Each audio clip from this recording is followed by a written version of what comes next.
Hey, how's it going, everybody? Charlie Wilson here, aka Sinister Charlie. Welcome back. My shirt is translucent. Hi. You can see right through me. Yeah, we're gonna get into some more Fat Electrician. I wanted to pick kind of a shorter one because last one was really long, and my back is not feeling great today. So let's just try to get through this. Yeah, this is Fat Electrician. I'll put the original link in the description, and you guys can watch it for yourselves if you feel so inclined. Yeah, but let's get into it. Toilet paper. And all my notes and everything completely ready to do a video on Sergeant Reckless, and then this happened and completely derailed my entire train of thought. My wife somehow found and then accidentally bought it on purpose to upset me single-ply toilet paper. There you go. That is unforgivable. There's an old joke from a stand-up. I can't remember his name, but it's like, you're never too poor for the soft stuff, man. That's poor, man. That's pretty low. I've been there, man. Quack. Thank you. Today we're talking about military-grade toilet paper, which is honestly going to be a brief history of toilet paper, and then it's rapidly just going to devolve into me yelling my frustrations at the existence of single-ply toilet paper. It's pretty also gross. known as military-grade toilet paper or John Wayne toilet paper because Scott it's rough, brand. it's tough, and it doesn't take shit from anybody. So if you're here to learn about military history, sorry, not going to be a whole lot of that this week. I'll watch that if later. you wanted to watch the world's angriest, most unhinged TED Talk about bathroom habits, well, you're in luck. Yeah? I make dad jokes without trying sometimes, apparently. Anyways, Sometimes. Our story begins at the dawn of mankind. People have always been wiping their butts, it's just a matter of how. And until very recently in human history, you were kind of just stuck with using whatever you had readily available. If you lived in the woods, you would use some leaves, maybe some moss. Apparently, if you lived near the ocean, you would use seashells, which I don't really understand, but whatever. Okay. Yeah, we're doing the Demolition Man thing. Yeah, I was going to say, if you live by the ocean, you're usually dipping your butt in the ocean. Ever. He doesn't know how to use the three seashells. God bless you, Rob Then Schneider. mankind advances to the point that we start recording history. We know that the Greeks were wiping their butts with broken pieces of pottery. We know that the Romans used a communal sponge on a stick that they would then just leave in a bucket of vinegar next to the toilet for the next guy, which is disgusting. And then it's also pretty well documented that the Native Americans and Pilgrims were wiping their butts with corn cobs, which... I have questions, but I'm also not sure I want answers. Oh, please. Oh, God. AD, China... Can we go back to that? Even though I really don't. It's also pretty well documented that the Native Americans and Pilgrims were wiping their butts with corn cobs, which I have questions. Did you need that image, man? Did you have to do that? Did you really, man? Okay, that's what we're doing. Well, I have to look at it, so you're all gonna look at it too, I guess. Questions, but I'm also not sure I want answers. Fast forward to 590 AD, China is credited with the first use of toilet paper, which makes sense because they invented paper. Now, fast forward again, like 900 years, nobody else is using toilet paper yet. It's 1455, and King Henry VI has just created a new position in his royal council, the Yeoman of the Stool. Yeoman. This job title is awarded to a man by the name of William Grimsby, and for the rest of his life, his entire job is to clean the king's butt. Well. Then after 30 years of being the royal cheek cleaner, he retires. The position gets renamed to Groom of the Stool, and I'm not kidding you, one person has held this position from the years of 1455 to 1901. The English monarch has always had a royal butt cleaner. And this is the part where you're like, okay, where's the punchline? The chubby electron guy's just trying to make chubby again. Like, no. Chubby electron guy. That was awesome. I like that.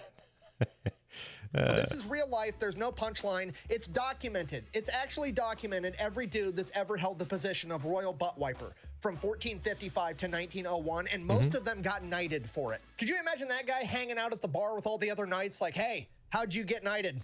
Let me tell you, man, I've seen some shit. Fast forward again, 1799, we're like 40 years into the Industrial Revolution. America has won the Revolutionary War against Great Britain, officially upgrading from the USB to the USA. It is at this point that the mass production of paper begins. You start seeing things like the Farmer's Almanac, the Sears catalog, and overall scrap paper becomes much more readily available, and that's what people start using to wipe their butts. Which is actually why today, if you look at the Farmer's Almanac, there's a black dot in the upper right-hand corner. That's so you know where to drill the hole out so you can hang it on a hook in the outhouse. It's kind of like an homage to the history of the fact that the Farmer's Almanac was primarily used as toilet paper for a couple hundred years. Really? Hey, reading material. So Farmer's Almanac, Sears catalogs, and outhouses are pretty much the toilet standard in North America for the next 100 years. Then, late 1800s, indoor plumbing finally becomes more prevalent in like hotels, fancy businesses, and really rich people houses. Also worth noting, we could have had the flushable toilet way sooner, because despite the fact that they weren't really around until the late 1800s, it was actually invented in the late 1500s by a poet by the name of Sir John Harrington, but the entire idea was suppressed by Queen Elizabeth I because Sir John Harrington was critical of the English government at the time. So she decided that she was going to take his blueprints, have one made just for herself, and then never let it see the light of day for like a couple hundred years. So yeah, she was literally sitting on the only toilet known to mankind and hogging the technology all to herself. So go ahead and add that to the list of reasons that the First Amendment's important, because without the freedom of speech, some government official might come along and literally deprive mankind of flushable toilets for like 300 years just because they don't like what somebody's saying. So then 1897,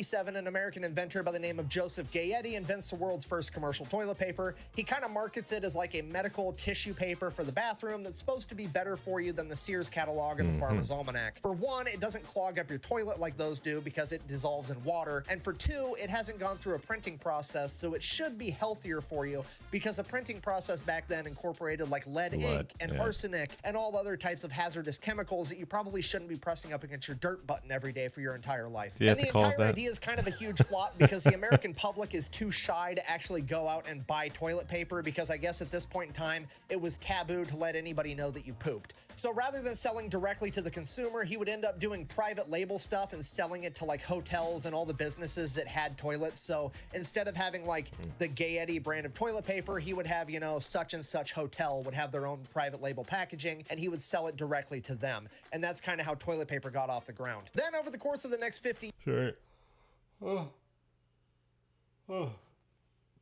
I'm not yawning at the subject matter. I'm just very tired. Rough day at the gym. Years, indoor plumbing becomes even more common amongst normal people. Toilet paper really takes off. And then in 1942, St. Andrew's Paper Mill does something revolutionary, something that has changed the entire face of mankind. The genius scientists working for this paper mill said, Huh? What are you doing? Oh, no. There it is. Holy moly. Yeah, baby! Dear God. It's beautiful. Holy fuck, we should just sell this. And from that point on, everybody ditched single-ply toilet paper and only made two-ply or greater toilet paper for the rest of human history, because that was the right ethical thing to do, is what I want to tell you, but that's not the reality we live in, because somehow single-ply toilet paper still exists, and it's bullshit. Okay, maybe I'm out of line, but I like my toilet paper the same way Pixar likes their moms. Thick, okay? Not only am I mad about this, I'm legitimately confused at the science that goes into this technology. I mean, how they get it to be so sharp, yet so fragile at the same time is terrifying. Buh, you know, single-ply toilet paper might actually be better for the environment because you're saving trees. Buh. Okay, look, do I like trees and want to help save the environment? Sure, why not? But let's be honest here. There's a time and a place, and the minute your finger breaks through that single-ply toilet paper, fuck them trees. Okay, I'm just trying to get clean and get back to work. I don't need to get in touch with my inner self. Furthermore, it's definitely not gonna save any trees, because the minute I realize that it's single-ply toilet paper, here's what's gonna happen. 2 hours later.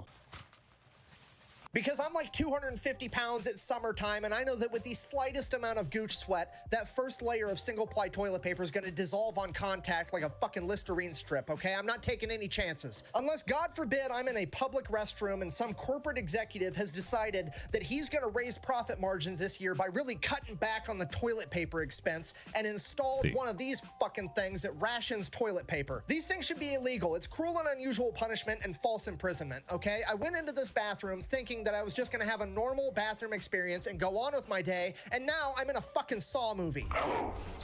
Hello. Yeah, I Okay, we guess have so. to stop this because the way this is going, it's 2023 right now. I guarantee you, if we don't do something about this by 2030, I'm gonna have to watch an ad on the toilet paper dispenser Ooh, before we it don't gives watch me a ads around single here. sheet of single-ply toilet paper, and I'm gonna have to go through 45 minutes of ads just to get enough paper to wipe my ass next time I have to go to the bathroom in public. So if you're like some high-level executive or a CEO or some marketing guy at a big company, and they come to the table and they're like, "We're really gonna cut down on toilet paper expenses this year. That's why we're gonna increase profit margins." Hear me out.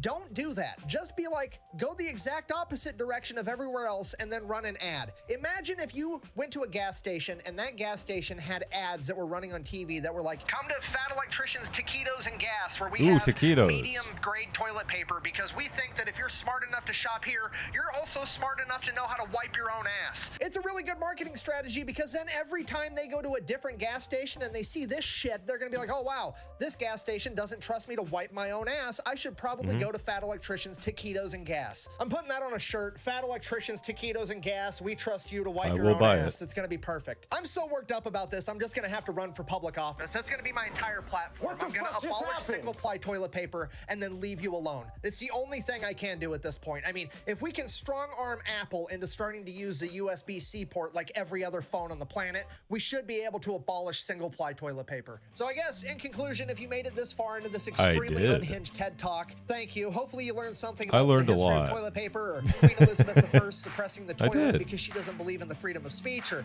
something along those lines. Best way to support the channel is go buy some merch at thefatelectrician.com. Sure. Bang, bang, out.